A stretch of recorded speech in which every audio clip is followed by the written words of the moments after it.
இந்த சின்ன வண்டு மாரி ஊருதுல, இதான் மூட்டைப்பூச்சி. நம்ம பெட்டுல 1, 2 எப்படி வந்துச்சுன்னே தெரில. நம்ம ரத்தத்த போட்டு உறிஞ்சு எடுத்துருச்சு. நைட்டு ஃபுல்லா தூங்கவே விடல. நேத்து நம்மளுக்கு ஃபோன் கால் வந்துருந்துச்சு. ஷார்ஜால இன்டர்வியூ சொல்லியிருந்தாங்க. 10:00க்கு. நம்ம காலைல ஃபஜர்லாம் தொழுதுட்டு, நம்ம பள்ளியாசா பக்கத்திலேயே ஒரு பாகிஸ்தானி கடை இருக்கும். அங்கே புரோட்டா சூப்பராக இருக்கும். காலைல ஒரு புரோட்டா, ஒரு சாய் குடித்தா பிரேக்ஃபாஸ்ட் கம்ப்ளீட்டடு. 2 திரம்ஸ்லேயே நம்ம முடிச்சிடலாம். நம்ம துபாயில் எங்கே இருக்கோம்டா பர்துபாய் ஏரியான்னு சொல்லுவாங்க. சரப்டிஜி மெட்ரோ ஸ்டேஷன் பக்கத்தில்.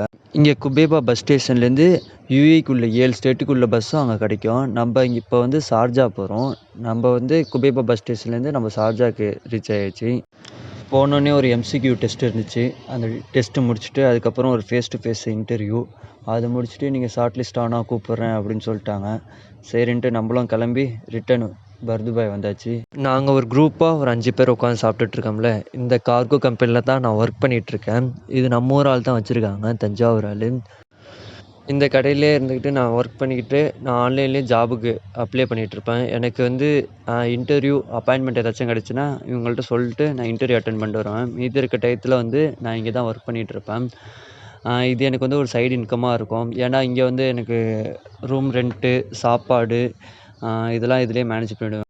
இதே மாதிரி ஒரு நெக்ஸ்ட் ஒரு ஷார்ட் சொல்லி சந்திப்போம். Okay, bye bye.